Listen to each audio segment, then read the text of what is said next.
독방에 가장 힘든 건 방이 크든 작든 폐쇄공포증입니다. 그 1.9평짜리 들어가면요. 헉 하면서 심장 빡 칩니다. 지금 조윤선 그 장관이 얘기 들어보니까 1.9평에 있는데 5분마다 시간을 물어본다 그러잖아요. 참고로 저 불안증이 1년 갑니다. 이 시간이 빨리 가고 언제 이 불안감이 없어질 것 같은 그 불안감이 제일 무서워요. 저는 5개월 같더라고요, 그 불안감이. 징역을 잘 사는 사람인데도. 자기만의 세계에 살다가 예. 뭐 이제 현실을 본 거죠, 이제. 그래서 교도소 생활이 생각보다 고통스럽습니다. 예. 일단 화장실과 그 수도 그게 그 같이 있습니다. 그러니까 화장실 변기 있는 곳에서 그릇도 닦고 빨래도 하고 그래야 돼요. 일식 일국 삼찬입니다.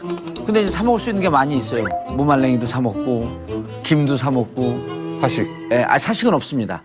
사식은 이미 10여 년 전에 없어졌어요. 그럼 뭐 간식이라고 불러요? 뭐라고? 간식이죠. 간식. 빵 뭐 이런 건 사 먹는 간식이고. 거. 그거를 이제 징역을 오래 산 사람들은 그 마요네즈하고 섞어갖고 사과를 좀 썰어놓고 샐러드를 만들어갖고 토스트로 해 먹습니다. 아우 뭐 침이 돌아갈라. 그리워하는 거예요? 그리워하는 거예요? 그러지 마세요. 그리워하는 거죠. 감옥 가고 싶어? 그리워하는 거죠. 아니에요. 잔반이 남은 건 화장실에 버립니다. 변기에. 예. 그 잔반 내주면은 밖에 있는 일하는 친구들이 이제 소지라 그러는데 그 친구들 짜증을 내요. 아, 그거 화장실에 좀 버리고 왜냐면 자기들이 일하기가 많아지니까 버리고 난 다음에 퐁퐁을 갖고 설거지를 쫙 해갖고 덮어놓습니다. 이게 첫 번째 고통이에요. 그다음 두 번째가 빨래를 직접 해야 됩니다. 예. 빨리 어디서 해요? 그 화장실 옆에 수도 예, 세면대가 따로 없습니다. 아, 그럼 물은 계속 나와요? 아니, 수도 틀면 물이 나오죠. 뜨거운 물, 찬물. 찬물만 나옵니다.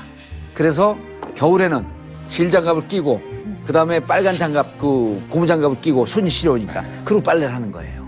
그리고 이제 빨래를 하고 난 다음에 안 마르잖아요. 예, 어디다 걸어야 되냐면 방 안에다 걸어야 됩니다. 교도소 안에는 모든 끈이 없어요. 그렇기 때문에 책꽂이 위에다 놓고 요런 데다 놓고 철철철철 이렇게 걸어 놓는 거예요. 그러니까 안에 보면은 무슨 이불, 빨래 이런 게 청소기 두 번째 고통입니다. 그다음 세 번째 교도소는 봄, 여름, 가을, 겨울이 있는 게 아니라 겨울과 여름만 있습니다. 덥거나 춥거나. 그렇죠. 근데 이 추위가 5월 초까지 가는데 2월 말까지는 그 심야 전기를 놓줘요. 3월이 넘어오면 끕니다. 안 해줘 이제. 그러니까 3, 4월이 뼈를 파고 들어오는 추위가 오는 거예요. 그 TV는 틀어줍니까? TV는 KBS만 나옵니다. KBS도 방영된 것을 녹화해서 재편집해서 6시간 뒤에. 뉴스는 안 보여준다면서요? 뉴스 보여주죠. 편집된 뉴스. TV를 하루 종일 틀어주진 않거든요. 틀어주는 시간이 있어요. 몇 시간씩, 시간 단위로. 그래서 6시간 전에 편집된 뉴스를 교정국에서 틀어주는 거죠. 전국 단위로. 아니, 우리 외부자들 하면서 이렇게 다른 세 분이 조용한 게 오늘 처음 봤어요. 몰라요. 왜 안 들어오세요? 뭘 알아야지 들어가죠. 하다가 뭐 왜 안 들어오세요? 알아야지. 맞냐고. 알아야지. 진흙 살았어. 깜빵 가봤어. 이럴 텐데 뭐. 지금 확인은 안 돼. 솔직히 확인은 안 돼. 이거 뭐 교도소 특강이야. 그 단독 접견 있잖아요. 예. 그게 방이 제한이 있을 거 아닙니까? 서울구치소 안에도 한 4군데밖에 안 된다고 그러는데 다들 쓰고 싶을 거 아닙니까? 어떻게 돼 있냐면 이제 여사, 남사가 나뉘어져 있는데 면회할 때는 시간을 다르게 하기 때문에 안 만났는데 문제는 뭐냐면 변호사 접견은 무제한이에요. 이 접견 때문에 부딪힐 가능성이 있어요. 근데 박근혜 대통령도 변호인 접견을 받아야 되는데 박근혜 대통령이 변호인 접견 받을 때 여기 나머지 5칸에는 박근혜 대통령 공범자는 못 넣습니다. 오다 스치다가 말을 섞으니까. 원래 거기 규정에. 거기 규정이 그렇게 되어 있어요. 공범을 못 만나게 합니다. 원래는 박근혜 대통령이 왔으면 최순실은 남부나 안양이나 다른 데로 보내야 돼요. 보안 문제가 있으니까 또 못 보내는 거 아닙니까? 지금 서울구치소에서 2가지 회의가 날마다 열릴 가능성이 높은데 첫 번째는 청와대 수석 비서관 회의예요. 가능. 그게 열릴 수가 있고 또 하나는 이화여대 교무회의가 열려요. 거요. 박 전 대통령의 구속영장 청구서에 무려 143회나 공범으로 거론된 최순실 씨의 운명이 어찌 될지 궁금합니다. 그 40년 지기의 의리 뭐 이렇게 끝까지 지킬 수 있을까? 저는 뭐 여러 차례 얘기했지만 전 지켜지지 못할 거라고 봐요. 40년 직이라든가 이런 거는 정말 한 가족과 이상의 관계였고 거기에서는 목적이 있었던 거죠. 네. 그런데 최순실 씨 같은 경우는 지금 이제 죄책감을 가지고 있다, 잠을 못 자고 괴로워하고 있다 이렇게 변호사가 얘기하고 있지만 저는 이 변호사를 맡은 그 이모 변호사가 계속해서 이렇게 언론 플레이를 하고 또 이제 그 기자들을 최순실이 왔을 때 따돌리고 청평으로 뭐 간다든지 이런 걸 볼 때 상당히 그 노회한 분이라는 생각이 들어요. 이거는 박근혜 대통령에게 일종의 사인을 보내는 거라고도 저는 볼 수가 있다고 봐요. 최순실이가 지금 상당히 걱정하고 최순실 있다. 씨가 예. 본인이 네. 박근혜 대통령 공격을 한다. 이건 박근혜 대통령하고 공동 운명체 아닐까요? 지금 그렇긴 한데 이런 면이 있죠. 지금 최순실 씨가 다 한 거다. 나는 몰랐다. 그리고 이렇게까지 사익을 챙기려고 한 건 나는 정말 의외다. 이렇게 얘기했을 때 최순실 씨가 할 수 있었던 방패 같은 게 있는 거죠. 무슨 소리냐. 내가 설명하니까 너무 좋다고 했고 이 아이디어가 꼭 나한테 나온 게 아니다. 뭐 박근혜 전 대통령한테 나왔다. 이런 비슷한 얘기도 한 게 있기 때문에 지금 가게 되면은 서로가 결국은 자기 자신을 위해서 근데 이제 갈 거예요. 뇌물죄 관련해서는 네. 이제 굉장히 뇌물죄는 죄가 셉니다. 셉니다. 그래서 뇌물죄가 적용이 되면은 박근혜 대통령뿐만 아니라 최순실 씨도 똑같이 그렇죠. 중형을 선고받는 겁니다. 그거 혼자 뒤집었을 거라고 보세요? 누가 최순실 씨가? 아니죠. 저는 아니 그러니까 무죄를 이렇게 주장하겠죠. 왜? 둘 사람 다 살아나기는 방법이 유일한 거니까. 근데 그 여기의 가정에는 최순실 씨가 다 혼자서 취하려 했다라는 걸 이제 박근혜 대통령 쪽에서는 주장할 거 아닙니까? 그렇다 바로 그 하더라도 문제가 이제 그렇게 있죠. 이야기를 네. 할 수 있겠죠. 그런데 쟁점은 그렇다 하더라도 지금 공동 경제, 경제 공동체 이게 핵심이에요. 경제 공동체 한다면 뇌물죄 적용이 되는 거고 이제 이것을 깨기 위해서 노력을 하겠죠. 그것만 깨진다면 두 사람은 뇌물죄에서 벗어날 수 있으니까. 근데 이게 둘다 조금 벗어나기 다른 힘들던데. 상황인 게 그러니까 노력을 하겠죠. 예컨대 뭐 그 수인의 딜레마의 상황인 건 좀 아닌 것 같아요. 예를 들어가지고 이재용 회장하고 박근혜 전 대통령 사이라면 내가 그냥 뇌물죄 털고 내가 좀 다른 죄들을 경감을 받겠다라는 플리바긴이 가능한데 이게 사실 운명 공동체거든요. 부는 순간에 자기들의 그 뇌물죄를 인정해야 되는 그런 것이기 때문에 사실 불어서 얻어지는 그 소득이다라는 게 거의 없어요. 두 번째는 이분들이 뭐냐면 소울메이트예요. 이게 사실 단순한 이익관계차가 아니라 굉장한 소울메이트고 그다음에 내가 최순실이다 하더라도 지금 그냥 차라리 내가 그냥 맞아 대통령이 말하는 게 맞고 내가 대부분 다 했어 라고 차라리 얘기하면서 대통령제를 경감시켜주고 나간 다음에 나중에 그 훗날을 도모한다 하더라도 자기가 비빌 공간 또 거기밖에 없거든요. 그래서 지금 척을 진다라는 게 제가 여러 가지 면에서 봐도 좀 저는 가능성 크지 않다고 봐요. 저는 최순실 씨가 전략을 아직 세팅은 못했을 거라고 봐요. 왜냐하면 현재 지금 버티고 있는 사람들 중에서 보면 안종범, 정호성, 장시호 이분들이 다 무너졌거든요. 무너져서 적극적으로 협조를 하고 있단 말이에요. 그다음에 김기춘 그분은 기사가 지금 안 나오잖아요. 그건 잘 버티고 있다는 거예요. 오히려 멘틀 갑으로 따지면 지금 최순실과 김기춘이 좀 비슷한 수준의 멘탈이 강한데 처음에 그 유럽으로 도피해 있을 때 박근혜 대통령이 권했다는 거 아닙니까? 들어오라고. 그때 박근혜 대통령 전략과 기획은 뭐였었냐면 재임 기간 앞으로 1년 4개월 남았는데 이 안에 털겠다고 했던 거였었죠. 그렇죠. 네. 자기 지지자들한테 둘러싸여 있는 정치인 박근혜로 버텨주면 그나마 부인을 하면서 버텨나갈 텐데 31일 날 구속이 돼버리잖아요. 그럼 앞으로 전략을 부정을 할 거냐 인정을 할 거냐 이거에 대해서 전혀 전략이 저는 없다고 보고 박근혜 대통령이 최순실을 죽이면서 박근혜 대통령이 나만 살겠다는 것으로 갈 것인지 아니면 우리가 적당하게 변호인을 통해서 기획을 같이 공유하면서 같이 갈 건지 아니면 우린 정말 끝까지 한번 부인을 해볼 건지 이런 등등의 한 서너 가지 정도의 전략이 나오면 그거에 따라서 최순실이도 전략 설정을 할 것이다. 근데 박근혜 전 대통령하고 근데 최순실도 둘 다 무죄를 주장하고 혐의를 부정하고 있잖아요. 그렇죠. 결이 조금 달라요. 박근혜 전 대통령 논리라도 갖고 있어요. 공익을 위한 것이었다. 나는 몰랐다. 그다음에 뭐 한 푼도 받은 적이 없다. 근데 최순실은 보면은 이건 외계인이에요. 그냥 딱 보면 질문을 하면 질문 자체를 안 받아요. 멘탈은 좋은 거예요. 그 멘탈이 좋은 거죠. 쉽게 말하면 아무런 말을 섞지 않는 거예요. 저쪽하고 아예 대화 관계를 갖지 않는 게 아니라 뭐라고 얘기를 하든 간에 그냥 몰라요? 뭐예요? 왜 그랬죠? 왜요? 끊임없이 연기를 하고. 그냥. 근데 저는 최순실이도 논리가 있다고 생각해요. 최순실이는 뭐냐면 고영태를 비롯해서 그 직원들이 해먹은 거다. 이런 논리를 가지고 있어요. 근데 그 논리가 박근혜 대통령이 사익을 나는 취하지 않았던 것보다는 훨씬 더 저는 설득력이 있다고 봐요. 그리고 분명히 논리는 닮았어. 그러니까 논리는. 굉장히 닮았어요. 서로 이렇게 남에게 밀어버리는 거는 그런 점에 있어서 지금 이제 고영태가 이제 중간에서 그 이윤을 뭐 취한 거라든가 이런 게 드러난다면은 오히려 최순실의 경우에는 가벼워질 가능성이 있어요. 근데 박근혜 전 대통령이 더 문제인 거죠. 저는 아까 이제 운명 공동체이기 때문에 그 둘은 또 가족이기 때문에 사실은 뭐 끝까지 이제 함께 할 거다. 그렇지 않다고 봐요. 왜 그러냐면은 그 사람들은 서로 어떤 점에서는 한 가지 목적을 위해서 가족놀이, 가족 역할을 했던 거예요. 그리고 그거는 우리가 상상을 할 수 없는 매우 기묘한 가족놀이인 거예요. 그리고 그 가족놀이를 할 수 있었던 아주 그 기본적인 동기 또는 목적인 건 뭐냐면 굉장히 많은 비밀을 공유하고 있는 거예요. 그렇기 때문에 재판 과정에서 모든 것을 최순실에게 떠민다. 그러면 최순실은 지금은 약간 괴로워하고 있지만은 정말 이제는 박근혜를 통해 가지고 내가 뭘 얻을 수 있겠는가. 그렇죠. 그건 무너졌죠. 그게 이제 무너졌기 때문에 저는 최순실이 우리가 상상할 수 없는 얘기를 해가면서 나는 사실은 심부름꾼에 불과했다. 이런 논리를 저는 가질 거라고 봐요. 최순실은 박근혜 대통령보다는 훨씬 더 제가 보기에는 머리 회전이 빠르고 순발력이 뛰어나다고 봐요.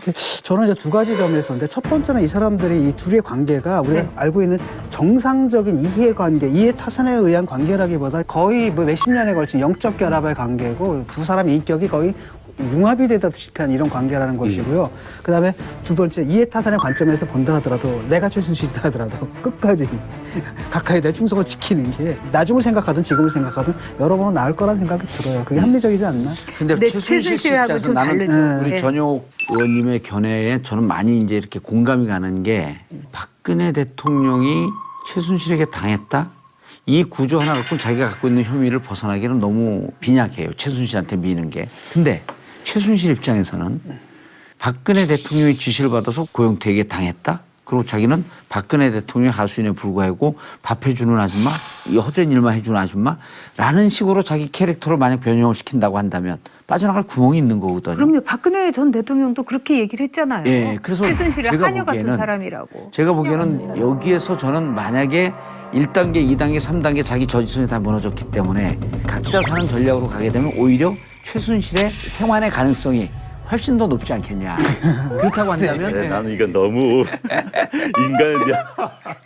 인간을 어떻게 보는 게 관점의 문제인데. 박근혜랑 최순실은 아니, 왜냐면 입장을 이게- 어느 경우든 입장을 같이 할 수밖에 그래, 없다고 그리고 봐요. 왜냐하면 최순실이 근데 그렇게까지 이게 걸리면은 가봐요. 아니 이게 인정이 되면 보세요. 박근혜 대통령은 정치인이야. 그리고 자기 세력도 있어. 그리고 사면이라고 하는 가능성도 있지만 최순실을 뭘로 사면해 주죠? 여기까지 만약 계산이 간다고 본다면 난 최순실이 이거 나만 죽네. 그러니까 난 1심에서 그런 문제는 무기징역 변호인단들이 받네. 협의를 합니다. 서로 변호인단들이 협의를 우리가 하기 때문에. 변호인단들에게 아이디어를 줘야 돼요. 근데 이게 최순실이. 굉장히 그렇죠. 근데 심리적인 문제가 있어요. 그래. 예를 들자면은 최태민이 죽었을 때 그 3개월 내지 4개월 동안 그 사실을 박근혜 전 대통령에게 안 알리질 알렸죠. 않았어요. 그 이유는 뭐냐면 바로 남긴 재산 때문에 재산 그런 정리하려고. 거거든요. 그 관계를 상정을 해보세요. 아주 무서운 상황들 또 무서운 관계인 거예요. 최순실 무서워요. 그리고 여러분들께서 인정을 해야 될 게 뭐냐면 재판을 1년 이내 끄는 이유가 뭐냐면요. 1년이 좀 지나가잖아요. 에이씨 법대로 될 대로 되라 그러고 캐세라세라가 돼요. 정해버리고. 예, 그런데 1년 안에가 가장 공포스러울 때입니다. 고통스럽고. 근데 최순실 씨가 맨갑이라고 하더라도 일단 기댈 수 있는 벽이 날아갔어요. 대통령이라고 하는 강력한 디펜스가 없어진 거야. 그렇죠. 그래서 제가 보기에는 최순실의 멘탈이 붕괴되는 속도가 훨씬 더 빠를 것이다. 그렇죠. 그럼 어떻게 살 것이냐라고 하는 것을 고민하는데 저는 제가 이제 저 흰머리 나기 시작하고 노안이 왔고 돋보기를 자꾸만 써도 소리가 안 보이면 그때 고통스러워지거든요. 무서워져요 이제. 내가 이게 지금 논리 구성을 제대로 하나? 근데 이제 그 거울도 아크릴 거울이에요. 유리 거울은 없어. 오. 아크릴 이렇게 도금해갖고 유리처럼 보이는 거예요. 그거 보면 또 얼굴이 찌그러져 이렇게 보여요. 더 무서워 보여 이게. 난 여기서 늙어 죽는 거 아니야? 이런 공포감이 오면 이제 다 불고 살아야겠다. 근데 지금 최순실이 불 수 있는 건 뭐냐면은 자규제가 더 크다는 것밖에 불 수 없어요. 그 모든 것들을 자기가 시켰다. 사실은 그런 관계잖아요. 근데 지금은 그렇지 않다라고 얘기를 하고 있단 말이죠. 예를 들어가지고 실토할 게 뭐냐면은 정호성으로부터 엄청나게 더 많은 자료를 받아봤다라는 거고 이런 거기 때문에 사실은 그 사람이 실토할 거 자기 형량을 강화하는 거지. 사실은 그렇진 그 않죠. 불 최순실의 것도 경우도 없다는 이런 거지, 얘기를 별로. 하잖아요. 그렇진 않죠. 최순실의 경우도 이런 얘기를 하잖아요. 자기는 정말 밤잠 못 자고 그 서류들 다 보느라고 고생했다. 네. 그리고 정호성이 계속해서 줬다. 이런 얘기를 하잖아요. 그것과 마찬가지로 최순실은 최태민에 이어서 대를 이은 기획사 사장이었던 거예요. 그리고 박근혜 전 대통령은 그 기획사의 정치 스타, 아이돌이었던 거죠. 근데 인기를 잃은 정치 스타, 이제 연기나 노래를 할 수 없는 아이돌로 생각을 하는 거예요. 그렇기 때문에 다 얘기할 거예요. 저는 이제 예. 아무튼 이번 재판을 이제 여러 이야기가 나올 수 있는데 이제는 언론도 그냥 재판 지켜보면 낫다고 생각합니다. 가장 관심 있는 건데요. 어떻게 말을 안 해요? 이미 대통령 탄핵 때문에 사형선고 낸 건 마찬가지예요. 정치인 박근혜로서는. 그래서 지금 몇 년 살고는 좀 별 의미가 없다고 봅니다. 예. 근데 이제 저기 안영환 원장 얘기 대해서는, 네. 이해를 해요, 저도. 그러니까 그리고 법원의 지켜보자. 그런데 박근혜 전 대통령의 그 상황 또 이것을 어떻게 우리가 처리할 것인가는 온 국민의 그 관심사가 될 수 있어요. 예를 들면 사면 문제가 될 수 있고 국민의 화합을 그렇죠. 위해서 네. 사면을 하는 이럴 경우에 또 굉장한 그 소용돌이 속에서 그렇죠. 이렇게 될 수 그러기 있어요. 때문에 저보다 당한 것도 아니, 많고. 그렇기 때문에 저는 전과 다르게 냉정하게 봐야 된다고 생각해요. 지목 살았어. 깜빵 가봤어. 이럴 텐데 뭐. 그러니까 지금 확인은 안 돼. 솔직히 확인은 안 돼. 이거 뭐 교도소 특강이야. 그 단독 접견 있잖아요. 예. 그게 방이 제한이 있을 거 아닙니까? 서울구치소 안에도 한 4군데밖에 안 된다고 그러는데 다들 쓰고 싶을 거 아닙니까? 아, 어떻게 돼 있냐면 이제 여사 남사가 나뉘어져 있는데 면회할 때는 시간을 다르게 하기 때문에 안 만났는데 문제는 뭐냐면 변호사 접견은 무제한이에요. 이 접견 때문에 부딪힐 가능성이 있어요. 근데 박근혜 대통령도 변호인 접견을 받아야 되는데 박근혜 대통령이 변호인 접견 받을 때 여기 나머지 5칸에는 박근혜 대통령이 공범자는 못 넣습니다. 오다 스치다가 말을 섞으니까. 원래 거기 규정에. 거기 규정이 그렇게 되어 있어요. 공범을 못 만나게 합니다. 원래는 박근혜 대통령이 여기 왔으면 최순실은 남부나 안양이나 다른 데로 보내야 돼요. 보안 문제가 있으니까 또 못 보내는 거 아닙니까? 지금 서울구치소에서 2가지 회의가 날마다 열릴 가능성이 높은데 첫 번째는 청와대 비선 수석 비서관 회의예요.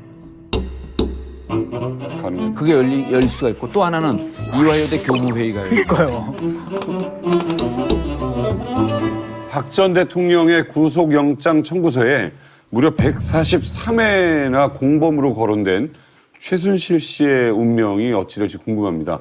그 40년 지기의 의리 뭐 이렇게 끝까지 지킬 수 있을까? 저는 뭐 여러 차례 얘기했지만 전 지켜지지 못할 거라고 봐요. 40년 직이라든가 이런 거는 정말 한 가족과 이상의 관계였고 거기에서는 목적이 있었던 거죠. 네.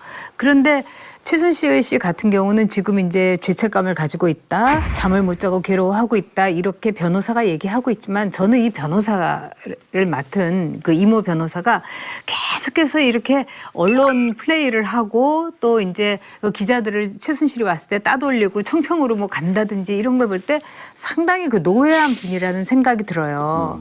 이거는 박근혜 대통령에게 일종의 사인을 보내는 거라고도 저는 볼 수가 있다고 봐요. 최순실이가 지금 상당히 걱정하고 최순실 있다. 씨가 예.